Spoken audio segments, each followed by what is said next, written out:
And welcome to another episode of DFW Spotlight on Business with Heidi Hardy. Excited to be here on this Whirlwind Wednesday. Oh my gosh, it has been a day. It's been a great day. I am excited to just immediately introduce my guest in the studio today. His name is John Carroll. Welcome. Thank you, Heidi. Glad to be here. Yeah. As always. John and I have known each other for several years, and I've had the distinct pleasure of watching him and his company and what he does, and being a colleague and friend of his. So we're excited to have you. Thank you. Yeah, let's get the show started. Well, you know, one of the things I do at the beginning of the show is I welcome our guests. I'm going to put my bottle of water on the floor. I welcome our guests, and but I will introduce you in a few more minutes with your bio, and really give everybody an opportunity to see and know who you are and what they're what they're in for in this hour with us. Yeah. Right. We won't do that right now. Stay tuned. John is the founder and CEO of Trace Coaching, which, we'll go into that a little bit more also. Let's just talk about what this show is and why I decided to produce and host this show. I am a business performance advisor with Insperity. Very excited to be part of that company. They are a 30-year-old company with a considerable amount of integrity. They help small to medium-sized businesses here in DFW, and I can't get the word out fast enough about them and how excited I am to be a partner with them.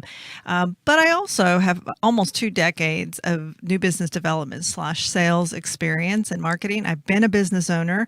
I am a business owner, and we really, it's important as a community to band together, get as much information, inspiration, and resource as possible so that our communities do prosper. And that is Inspirity's mission statement. It is helping businesses succeed so communities prosper.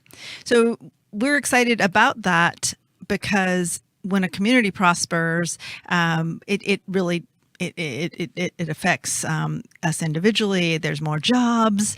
There's just so many good things that happen and when our businesses succeed. So that's part of why I put the show on. Another reason is because I believe that small business owners or business owners, business professionals, we all have a message and a story, and it's my I absolutely love bringing those messages and stories to as many people as possible. And so we're going to hear your story today, John, and it's a great story. Let me tell you, it's a great story. So this show is sponsored by Real Life Media. Real Life Media is here for you. We help you create video and audio content to build your brand. Your business has a message, and your message deserves a voice, a real life human voice. Your custom created podcast will connect you to content consumers in a way that is unique and everlasting.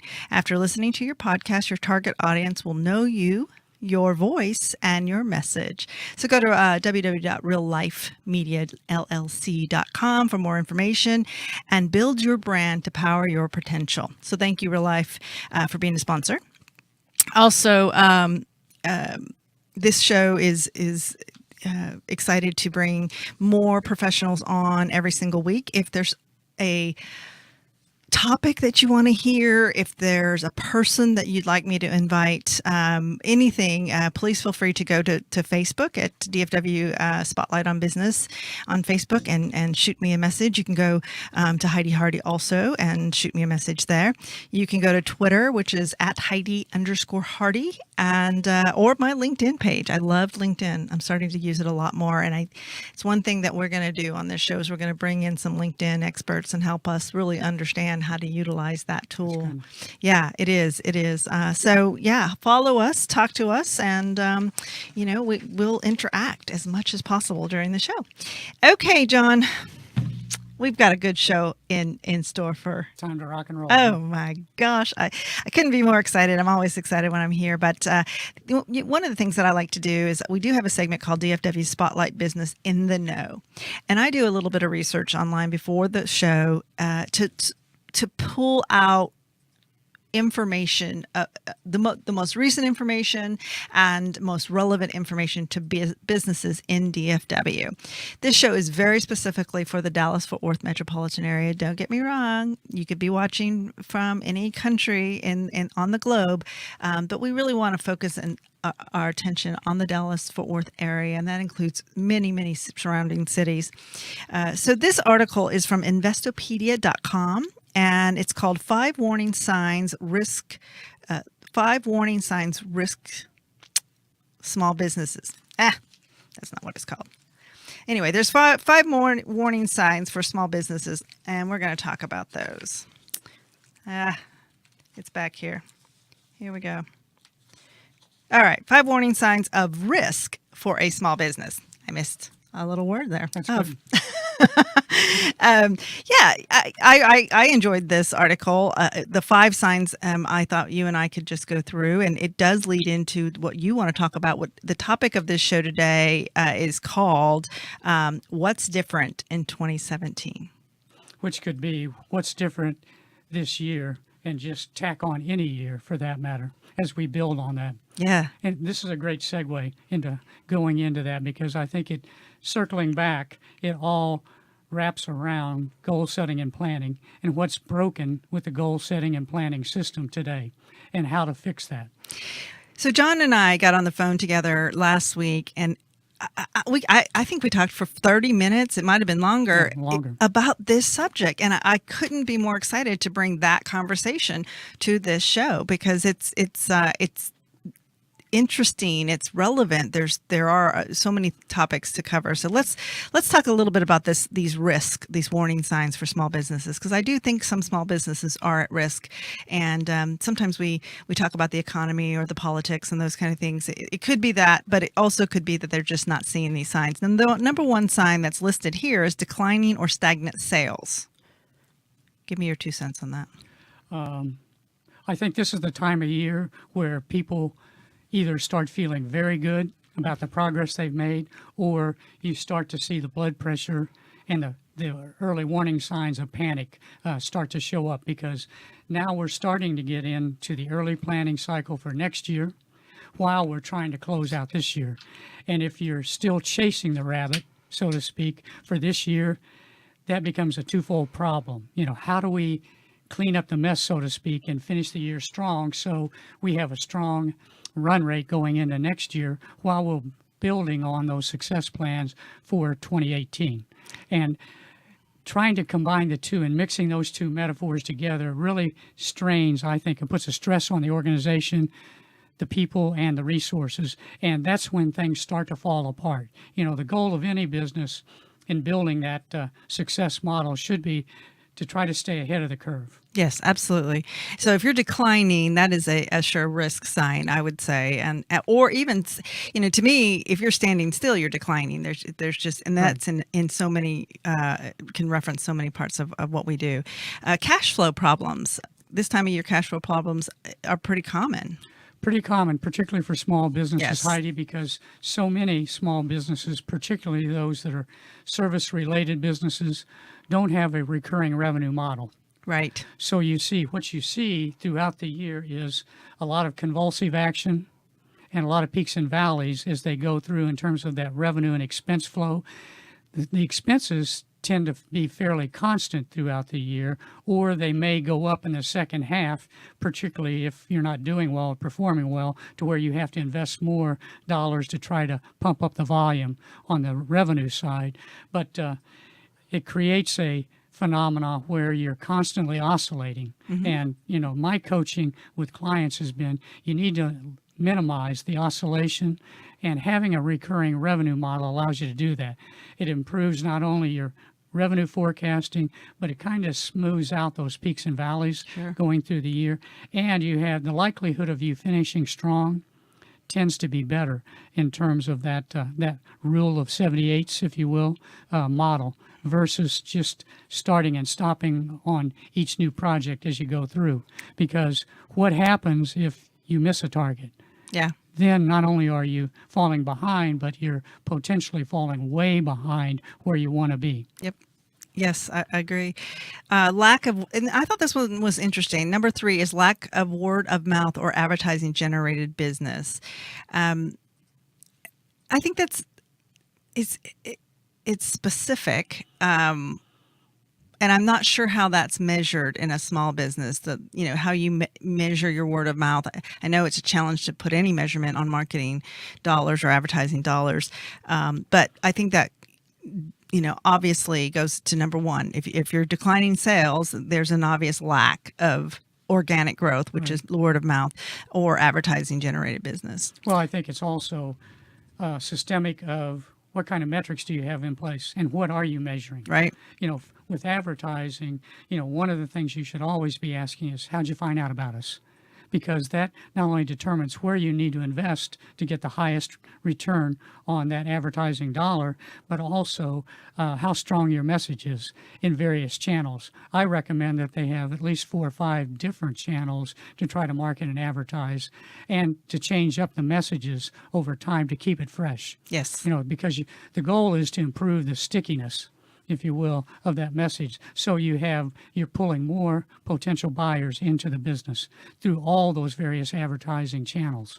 Well, being a new business development professional, it's not just, one, you knock on a door, and it does take several touch points for someone to recognize a brand and even recognize that they might need the services or product.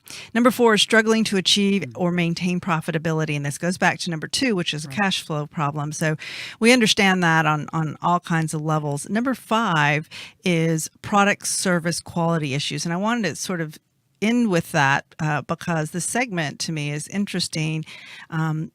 When I bet we could look 10 years ago and 10 years from now, these are going to be the same issues, consistent issues in the small businesses. Which plays right into the topic today, right? That we're going to get into in a few minutes, and that is what's different. Exactly. And the answer is, for the most part, nothing. and nothing changes until something changes. So that's where we want to focus our energy on. The question that most of the time, unfortunately, doesn't get asked in the strategic planning format, and that is, how can we improve? Yeah. Absolutely. So this is our spotlight, DFW Spotlight Business in the Know. I would encourage anyone who's listening. We do have opportunities to sponsor this show, sponsor these spotlights. And many of the packages are affordable. They also include an opportunity to co-brand and co-advertise. So if you're looking for that opportunity, contact me, and we'll have my contact information up on the screen in a moment. This is the time for our first break. And so we're going to take a quick break, and then we're going to come back. I'm going to introduce you to this fantastic guest that I have and really help you understand why he knows his stuff. So you're listening to DFW Spotlight on Business with Heidi Hardy, and we'll be right back. Welcome to today's Biz Moment, brought to you by Insperity, inspiring business performance. Today, it's all about the art of listening. After all, good leaders should be the best listeners. So, listen up. Number 1, your first order of business is to show interest and concern. Genuine interest and concern. Connect to and learn about the person who is speaking. Secondly, note the differences between hearing and listening.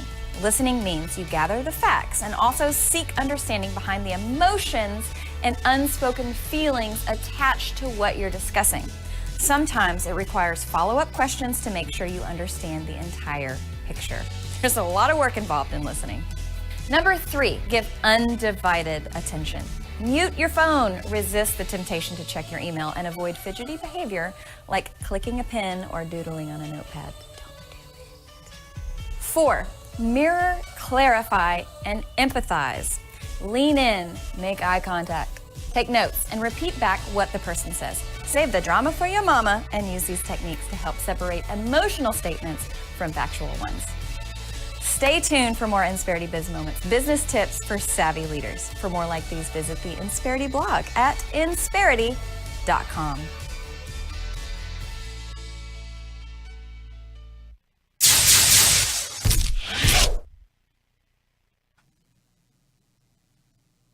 And I got caught. This is Heidi Hardy. You're watching DFW Spotlight on Business with Heidi Hardy. I have the distinct pleasure to introduce my guest, John Carroll. He is with us today, and we're very grateful for him agreeing to be on the show. Our goal is to bring quality, inspirational information to the DFW business community. So thank you, John, for being here. You bet. Well, thank you for inviting me. Absolutely. Okay, well, let me do this. And I don't want to read the entire bio, but you do have an impressive bio, and I also don't want to leave anything out. So forgive me if I am reading, but let's start with John is founder and CEO of Trust Coaching Services, a business and leadership coaching, consulting, and training services practice in Keller, Texas. The third company he has launched with his own personal capital since 2003, which is impressive. And we'll talk about that. During his 30-year corporate career, John held executive positions in Fortune 1000, mid-size and emerging companies, leading high-performing business divisions that generated more than $1 billion in sales. Today, John works with hundreds of business leaders through his professional coaching and mastermind programs and his online course, Discover Your Formula for Success. Mr. Carroll is the author of Globalization, America's Leadership Challenge Ahead, the co-author of the national bestseller and Amazon Top 100 hot new release, Power of Inspiration, Dare to Be the Best You, and a contributing author for The Life of a Gentleman. He is also a highly sought-after speaker and blogger and has published over 175 articles through various digital publications and his personal blog, Trace Coach Blog. Now I'm going to stop there. I think I'll read the rest later, but yeah, you're impressive. That's a mouthful. No, it's fantastic. And, as we're talking at the beginning of the show, sometimes people click in and they click out. I want the people who are listening and who will be listening to our podcast, our on-demand show after today, that we bring in experts, subject matter experts who are here to help you and help your business. So thanks again for being here. You bet. Taking time out of your busy day. Okay, well, John, part of this segment is about you. And obviously I read some very impressive things, but you have a really good story. And I would like to just, invite you to share your story with our audience so that they can connect and understand where you're coming from. Sure. Well, Heidi, a lot of people don't realize where I came from. Both of my parents grew up in the Depression era. Mm-hmm. Both of them came from broken homes. My mother was adopted. She was the middle child and didn't know she was adopted until she started her freshman year in high school. When she came home and found out, her stepmother took her out of school. So she had a 9th grade education. I'm the first person in my family to ever go to college and get a degree, and later on an MBA. So that's a differentiator from so much of what I grew up with and the environment I grew up in. Our home was very modest, 850 square feet with 4 adults and me, and my bedroom was the sleeper sofa. So it's kind of a different paradigm than what so many people, particularly the millennials, grow up in today in terms of that world. When I told my parents I wanted to go to college, my dad said, "That's great. How do you plan to pay for it?" So immediately my whole energy and focus started to shift. If this was truly a goal for me, then I had to figure out a way in doing the math to pay for it myself. And I was able to do that by working hard And that's one of the first pillars I learned about the business world is hard work leads to success. Not all the time, but most of the time, it's a differentiator getting through the door. Sure. Another thing I learned from my first mentor, my first assignment out of college, is make sure that you're always striving to move towards something rather than away from something.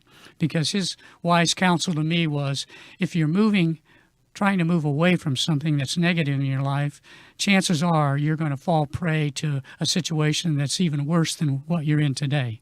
So if you are in a situation where you're stuck or challenged or frustrated, try to think outside the box and creative ways to work your way through that, as opposed to making those emotional decisions that will get you in trouble. And that's so fundamental, I think, in the core of business as well, is there are building blocks for all of us that enable us to achieve success. It's finding that formula for success, that right math that works for you. For me, it was hard work. And like I said, I was able in college to finish in 4 years without any financial aid or assistance from anybody. Wow. Just by working hard. Yeah. Today's world, that's very hard to do because obviously a college education is a lot more expensive today than it was in the early 70s when I graduated. So you currently reside in Keller, Texas. Yep. Right. And your business is Trace Coaching or Consulting. Trace Coaching / Consulting. Okay. Right. Okay. I focus on primarily what I do and do well in terms of my competencies. There's 3 pillars. I coach, I write, and I speak. As you touched on in my bio, the books are an outward reflection of some of the energy I have and the passion I have for getting the word out there and trying to help as many people as I can in a variety of different ways. Coaching is one. The writing, the blogs, the online course, Discover Your Formula for Success, are other avenues to reach a broader audience. And then I love to speak. Being Irish, I love the sound of my own voice. Well, that's fortunate for us. We appreciate it. And I know you are a sought-after speaker, and people invite you to come in and speak. Over your career, it sounds like you've had quite a few experiences. From your lens at this point, I know helping businesses today is your focus, helping business owners, helping professionals. When we first met, one of the things that struck me, and I have appreciated since we've known each other, is you're very matter of fact. You don't Pretty direct. sugarcoat anything. Direct. And when we're talking about a coach or consultant, I think many times there is a concern that that they're telling you what you want to hear to sort of make you feel better. Right. We really need more coaches and people like you who are able to just sort of, let's look at this in a reality sense. Talk to me about that style and where maybe that came from. Well, a lot of it, I think, is just personality as a whole. A lot of it stems from leadership assignments where in the large corporations I was a part of as an executive, you had to make a lot of tough calls.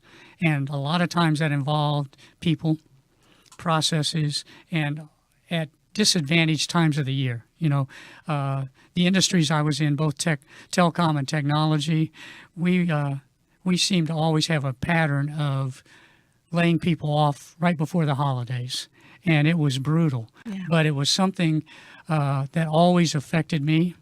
But I looked at it, my wife, bless her heart, always gave me wise counsel on that. She said, honey, as a leader, it's part of the job. I mean, it comes with the title, and you need to understand that if you don't make those hard calls, that has a much larger effect, not only on the organization, but family and every other aspect of your life. So I think part of that directness stems from that. The other part is just, as you touched on, bringing reality to the conversation, because jumping off from the corporate environment for over 30 years to an entrepreneurial environment was extremely challenging for me. And I try to work with others that are like-minded and going through that challenge in the early stages to make sure that they go into it with their eyes wide open. what I tell them is, I'm a resource that can help you navigate through the dark water with the leeches and the snakes, because I've been there. I've been bitten on the ankles a number of times by those. So I know what's there and what's ahead of you. For me to bring reality, I can give you a couple examples where I've literally sat down with people, and I find one of the flaws with most entrepreneurs coming from a corporate world is they want to replace their income in the first year. To me, that's not realistic unless you're buying a business that's already profitable, that has an extensive customer base, and is already doing well and performing well. Most entrepreneurs, you have to realize that that first year is going to be tough sledding. In fact, the first 2 to 2.5 years are going to be difficult. If you make it through that winter, if you will, of the startup period, that first 2 to 3 years, then the likelihood of success is going to be greater. But I really try to bring reality, even to the point of sitting down with them and say, okay, you want to replace your income. What did you make last year? Have you done the math on how many sales that's going to require? Because guess what? You're the salesperson now. Well, as a business owner, I will tell you that this is what I ran into. When you're a salesperson, I'm a great salesperson, but then I also in my business, I have to deliver. Right. So if I'm selling for a corporation, I sell, I push it off. They've got a team, they're delivering. When you own your own business, You're it. So it really minimizes, I don't know if it minimizes your opportunities, because you sell, you're excited, everything's a go. And then now you got to focus on delivery. That's right. And it's this vicious cycle that happens. The execution part. And that, again, leads into our topic of the day. But the two things that a CEO or a business owner can influence the greatest is strategy and execution. Mm-hmm. The biggest challenge, if you survey any CEO, will tell you it's execution.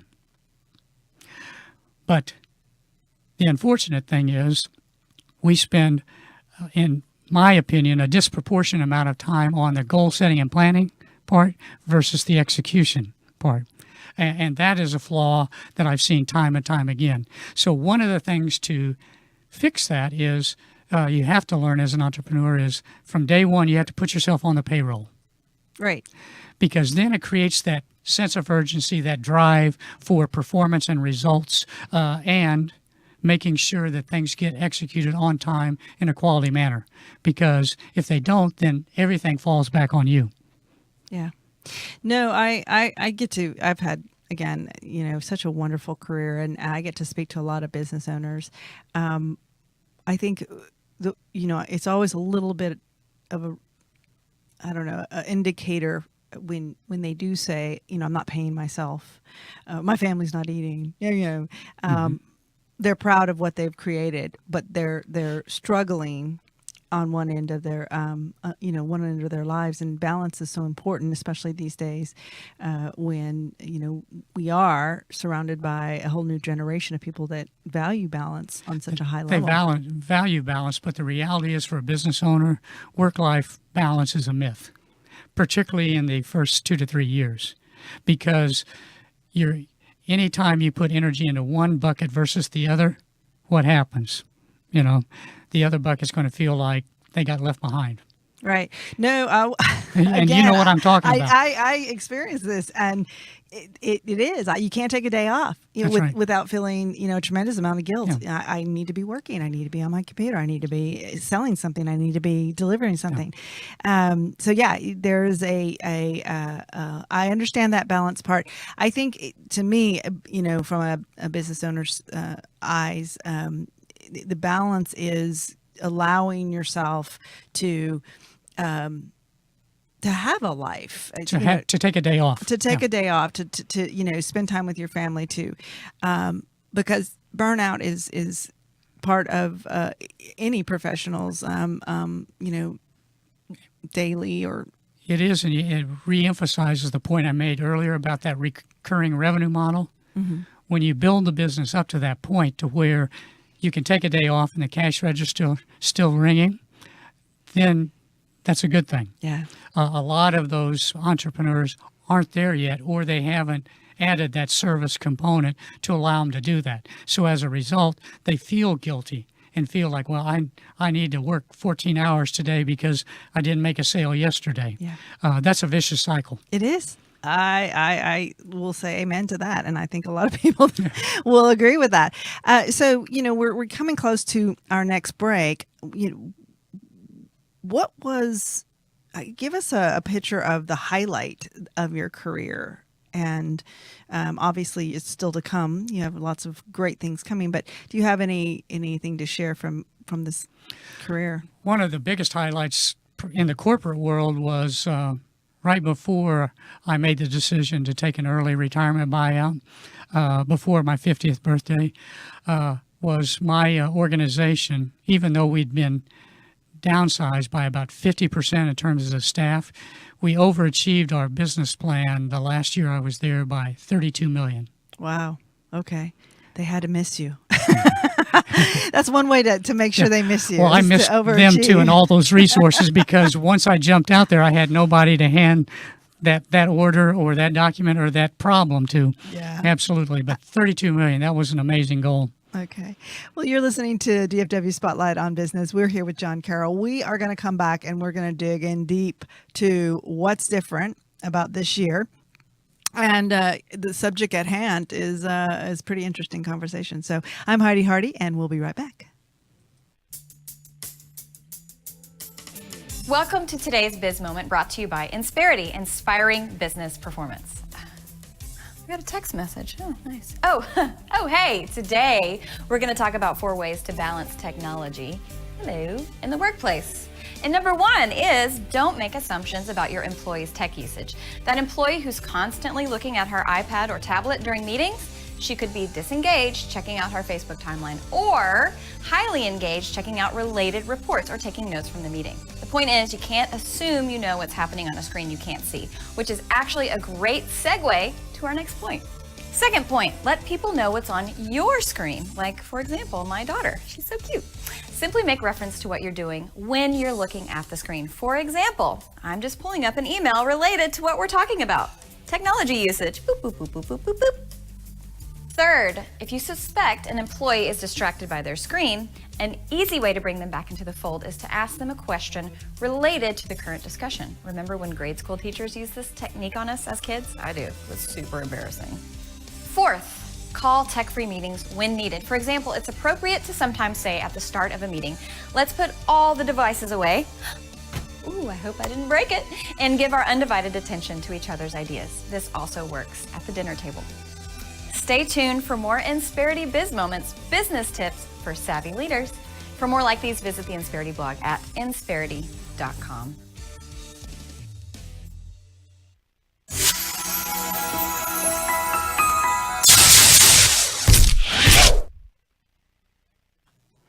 And we're back. You're watching DFW Spotlight on Business with Heidi Hardy, and I am in the studio with John Carroll. We've met John in the first really half of the show. We talked about John and his career. If you missed it, he just shared with us that he had a pretty illustrious career in the corporate world, but jumped into entrepreneurship in 2003. Correct? Right. And our topic today, when I asked John to come on the show, and this is another thing I love about John, is he's very decisive. And I said, so what do you want to talk about? And he said, I want to call the show, So What's Different About This Year? And I couldn't wait. So let's dig into that phrase. Talk to us about what it is that you mean by that phrase. Perfect. Be glad to. As we talked the other day, we're at that point of time in the year that I mentioned in the introduction where we're either starting to feel really good about ourselves or we're struggling.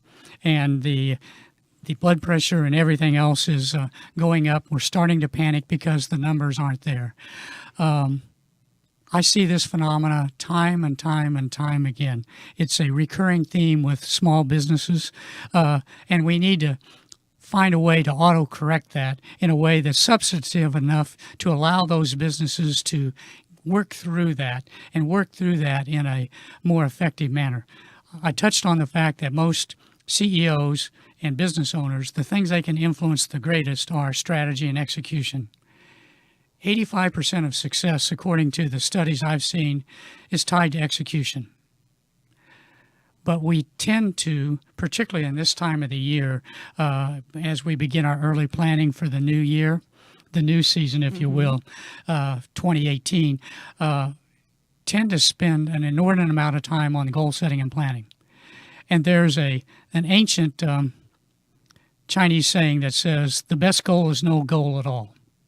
What that really means to say is, and I know my 300 students on my online course that's all about goal setting and planning are saying, what did you say? I know they can't see my face when I'm And like, they're huh? rushing for the phone to see if they can get their money back on the course. Well, guess what? There's no refunds.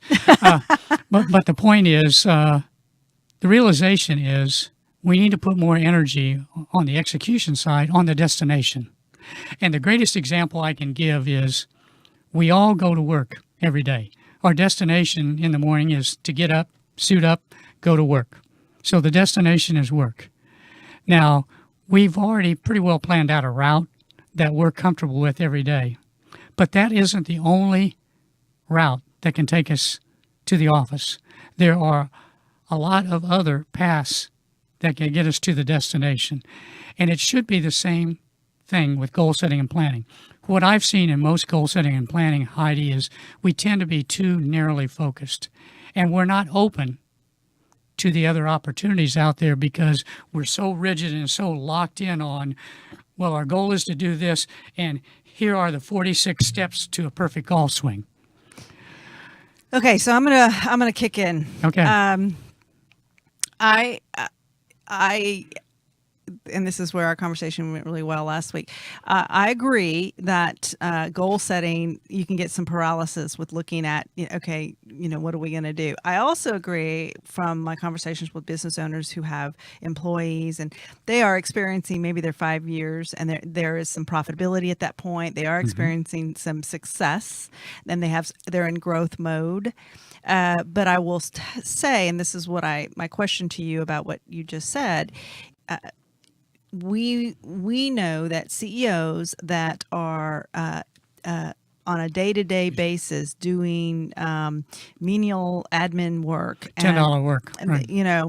And because you can, I will all day long build a spreadsheet because it's easy, they're comfortable. You feel like you're accomplishing something at the end of the day, right?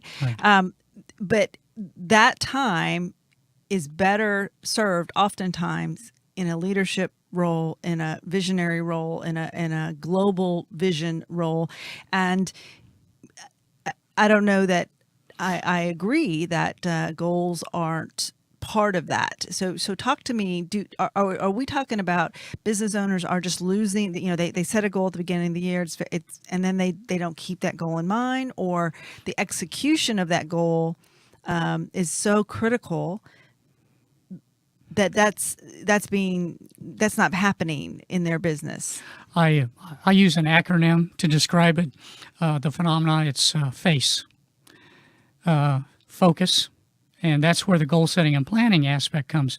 Is you do need that focus. You need to have alignment in terms of the organization, the people, your intellectual capital, your budgets, etc., around what's the destination for the year. Right. But what's lost in the shuffle a lot of times, to your point, is accountability, continuous improvement, and execution. Accountability for entrepreneurs is the biggie because it's kind of like the weight loss program. Everybody wants those six-pack abs, but are you willing to invest the time, energy, and work it takes to get to the gym and be consistent and work out 30 to 45 minutes every day to get there? The answer is most people are not. They'd rather go to the medicine cabinet and take a vitamin and see if that supplement will give them the six-pack abs. And we know that just takes them farther from where they want to go in terms of the goal's achievement. What you have to do is step back and say, okay, this is our destination. Now, not only how do we get there, but who's going to help us get there? In terms of the people, the organizations, the resources, the partners, etc., the money, etc., to make it happen. And then It's the who, what, when, where, how much, how often, the execution part, and making sure that you have the right metrics in place to measure your performance as you move along, to make sure you don't get off that critical path in achieving your goals. But back to my earlier point, you still have to stay open to the opportunities, because we all know the reason most people fail is the accountability and the execution part, and also stuff happens. Right. Things happen through the year that you didn't account for in your planning that could potentially derail those plans or cause you to go to a plan B. Now, a lot of my peers will argue, well, no, you need to stay the course and stay on plan A, or that's a failure. I will tell you that if you overly invest in plan A, you're doomed to fail. So you have to stay open to, well, okay, in terms of that planning, I always... It's okay. It looks great on screen. I always recommended that people plan for worst case and expect the best. And expecting the best is where you stay open to the possibilities that, okay, if this doesn't happen this time, that's okay. We can go here and still get to our destination within the time frames that we've set without the whole business falling apart. Well, I like what you're saying. I do, and I agree. I get frustrated, and I have been frustrated in the past with colleagues or people that I work with, either as clients or partners in business, that have these really big, grandiose, big honking goals. They right? just do, and you know, I in my head I'm thinking, everybody wants to win the Super Bowl. Everybody wants to win. You know, I mean, every team on the NFL wants to win the Super Bowl. Which team is every single day making sure those players are practicing? Are you talking about the Cowboys? No, I'm talking about the big, you know, that big prize in from an analogy standpoint. It's one thing to say, yep, we're gonna accomplish this, and not have the execution and the goal and the people around you to make that happen. Well, and then you have to ask the question. I like to reel them back in by saying, okay, talk to me about last year. Where did you end last year, and where do you plan on ending this year? To try to get a realistic view of that gap. Is it like this, or is it a chasm that they're trying to hurdle? Well, if it's a chasm, then I try to bring them back to, okay, help me understand what's going to change in the next 12 months to enable you to make that kind of a quantum leap. Because based on what I've seen in your plans, I don't see it. Yeah. So that's how you, as a coach, you have to bring that back to reality. You know, our economy is growing at 2%. Now, if all of a sudden our president said, well, we're going to grow the economy by 40%, we're going to go, okay, there he goes. Winning the Super Bowl. He just flew over the cuckoo's nest, right? Well, yeah, it has to be realistic. I agree with that. And I think, again, you know, your style is much appreciated because there is no tiptoeing around this conversation.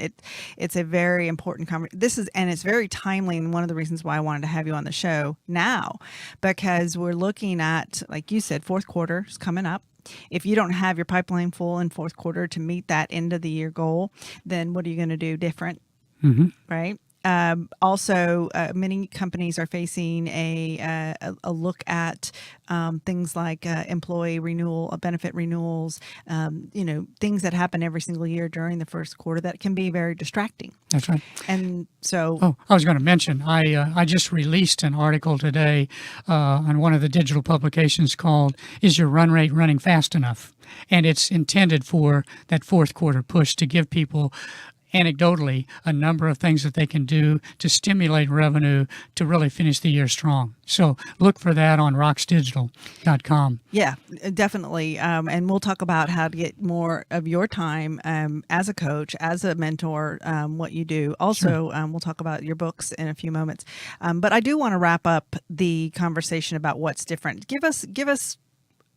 Let's say you have somebody listening right now, and this is resonating.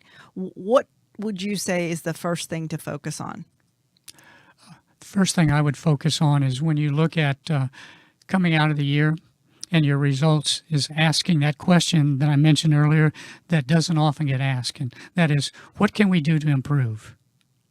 Because you really want to focus on those imprints for your planning process going into the new plan year, is those things that you can do realistically to make that big quantum leap forward in your business, and really try to center your planning around that in terms of where you put your energy and resources for the next plan year, as well as where have we had success, and can we continue to build on that success, or have we reached the end of the life cycle for those particular programs and products? Those are the two areas. Where can we build on the success we've had in the past, and how can we improve? The other thing I want to touch on, because you mentioned the global aspect, is Harish Manwani, who was the former COO of Unilever, had a wonderful TED Talk that I would encourage people to go look at. And he talks about the 4th G model. And for those enterprises that are looking to move from maybe a local and a regional or national or into a global service provider, think about the 4th G, because today capitalism is built around fundamentally 3 Gs. That is growth that's competitive, it's consistent, and it's profitable. What Harish Manwani says is we need to do better, and we need to find a way to do well by doing good. And that 4th G happens to be the cornerstone of how businesses can make that leap forward in the future as they look to globalize their business. And that is something that we all think about or should think about, and that's growth that's responsible. And it's not only a leadership thing, it's not just put like goodwill on your balance sheet. It's not put responsibility down there and add a number to it. It's all about what does responsibility translate to in terms of doing good or doing well by doing good in the world. And that involves people, processes, community as we look at this global society that we're all a part of today, community in a broader context. So growth that's responsible. Well, and I love that, because that is definitely, I think more and more companies are starting to see, and we're starting to see more and more companies adopt that mentality. I believe you can make money and do good, and really, if that's part of your goals, there's a whole reciprocal side to that. I think it comes back to you. Absolutely. You know, call it karma, call it whatever you want, but it does come back. And so as a business owner, sometimes doing good sounds like a luxury, because they're so busy just trying to keep, the lights on. But truly, business owners that are taking the time to do that are finding that it is rewarding, and they're doing both. Yeah. They're doing both. And I think for the future of mankind, not getting too cerebral, it's something we have to invest more time and energy into, because the book that I mentioned to you, Limits to Growth, was the genesis for my first book, Globalization, America's Leadership Challenge Ahead. That book was almost 50 years ago, but nothing has changed. The things they talked about with population overgrowth, the stress on the resources, how that would affect stability of economies, wars, poverty, et cetera, are all coming to pass. Right. Well, we are we're winding down, and I want to give you an opportunity to talk a little bit about the books.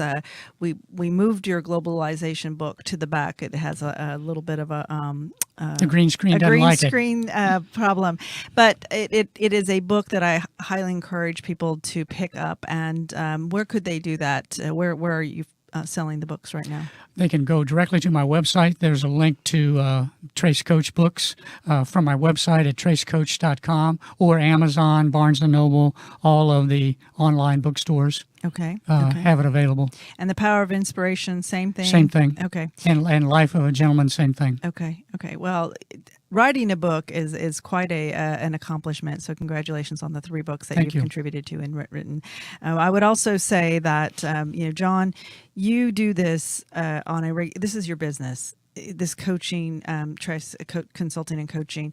So how would they get in touch with you as it resonates with them that they need somebody to, before the end of this year, to sit down and really peel back that reality and have a straightforward conversation with somebody that's been there and can help Sure. them The best way to navigate? reach me is directly through my website. All my contact information, Heidi, is there at tracecoach.com. That's TRES coach.com. Okay. And you can reach me there. All of my, I've branded everything. So on LinkedIn, on Facebook, on Twitter, on Google Plus, every place you can find me with Trace Coach. And John, just so that everybody knows, John has been recognized for your social media efforts, and so he's not just an expert in leadership and business management and growth. He has lived it himself, and is experienced, using the social media platform and co-creating content with me Right. today. Thank you so much for doing that. You bet. As a last thought, what advice do you have for the entrepreneur, small business owner, the startup, the potential entrepreneur, small business owner? What advice would you give them today? Potential, set realistic goals. Okay. Make sure that to the cash flow aspect, that you have enough cash on hand to weather the storm. And that's through not only cash, bank accounts, credit cards, lines of credit, etc., to get you through that 2 to 3 years. And invest in people, not things. I love it. So you've heard it from John Carroll, and founder and CEO of Trace Coaching and Consulting. My name is Heidi Hardy. We are so excited to invite another very impressive local professional here in DFW next week. And the topic is finishing 2017 off strong. And we're going to talk about new business development with expert Scott Sherwin. Scott is the CEO of Sales Mastery in Arlington, Texas. And he's another, person that I highly respect and recognize as a thought leader in this area. I would say that business development, and you and I had a conversation about that, is one of those topics that I think business owners just can't get enough of. Absolutely. What are we doing and how are we doing it? I know we had just a couple of minutes, but just to take this all the way back to the topic, and that is what's different. I said this last week when we were having a conversation. I think it was 2013. Somebody said to me, "So what did you do different this year? So what did you accomplish this year?" Sort of, in a Absolutely. Light way. And you know what, John? In 2013, I don't think I could have said anything. It really bummed me out.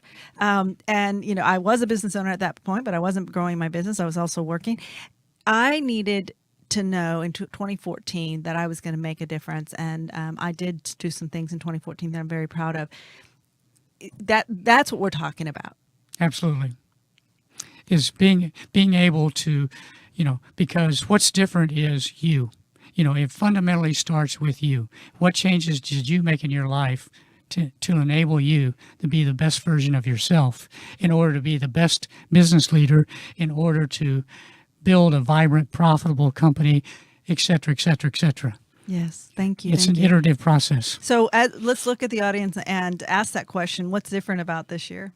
And if you need some guidance on that, I encourage you to reach out to John Carroll and Contact me. and see if we got some more. We do have plenty of time for the end of the year, so please do that. Yeah, next week we have a great show, and Scott Sherwin will be here. The thought for this week is, this is a quote. I love it. "I'm not going to get somewhere and say, okay, I'm done. Success is never final. I'll just keep on going the same way as failure is never being fatal. Just keep going. I'm going to the stars and past them.